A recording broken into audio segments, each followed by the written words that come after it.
билимге болгон муктаждык өтө чоң муктаждык. Биз мунун ордун аз болсо да толтуруш керек. Анын үчүн сиздер кайсыл жумушты иштебеңиз, кайсыл тармакта алектенбеңиз, күнүнө минимум 1 саат илимге убакыт ажыратыңыз, күнүгө. Анткени айтып келебиз бир тууганым, пайгамбарыбыз саллаллаху алейхи вассаламга Куранданчы, пайгамбарыбыз саллаллаху алейхи вассаламга гана жекече мамиле бул.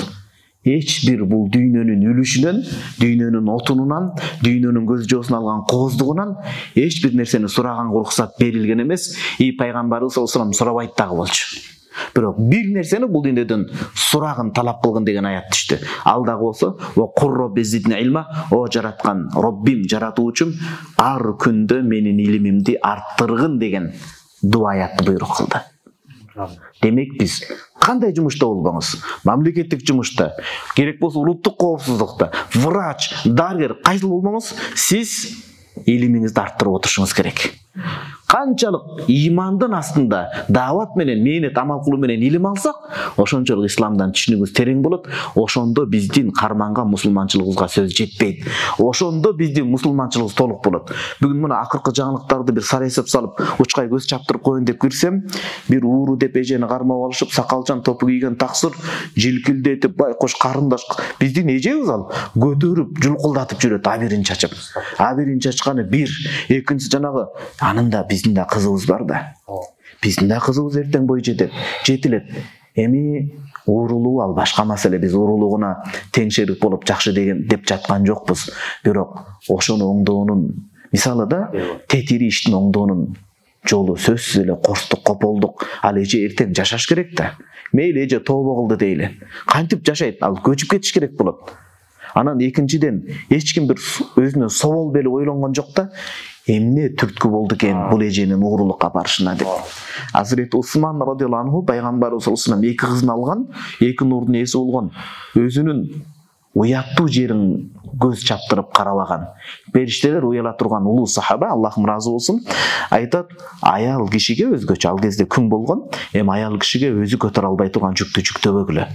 Булар башына катуу күн тууса, кыйынчылык кезең келсе, намыстуу жерин сатып жан багып калат дейт. Анан мындай көп деле нерсени уурдап аптыр, пампетти башка. Мамлекетти тоно уурдап аткандар бар, ага эмне дейсиз? Эмне күчүңүз жетпейби ага? Анан келип ошол эжебизге, мен ал эженин кылып аткан ишин жакшы деп аткан жокмун, кайра айтам. Бирок башкасы болсо бир жөн, топу кийип, сакал өстүрүп, сиз эмнеге аны зилкилдетесиз? Ошон үчүн айтып атам. Биз күн сайын сапатыбызды мыктылашыбыз керек. 1 саат минимум болсо да илим алыш керек.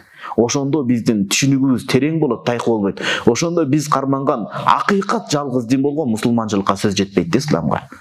Жаман болуп кеттим өзүмдүн эжемдин ордуна. Сенин эжең ал, бирөөнүн карындашы. Эртең адамдын жашай турган жүзү керек. Жашай турган жүзү керек болот адамдын. Билбейм сакалчандар эмне ишти кылып атат. Мен ойлондум ошондо. Бүгүн сабакта айтайын деп тыянак чыгардым.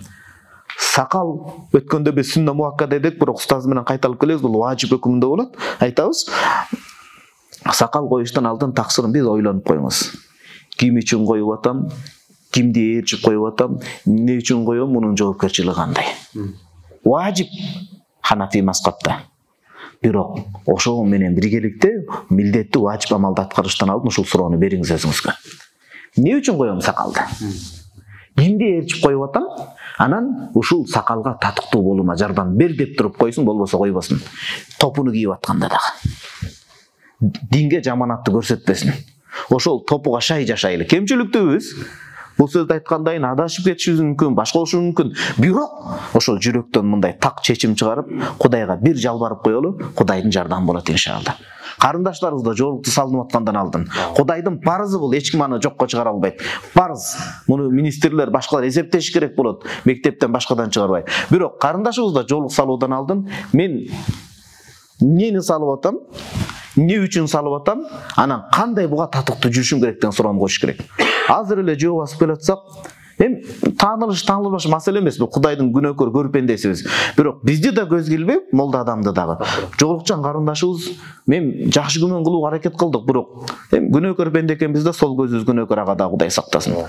Кыз жигит болуп кетип атат, андай көз килбейт да, адамда уялуу сезим кетип атат да. Карындашым, жоолуктун кадырына жетип салыңыз.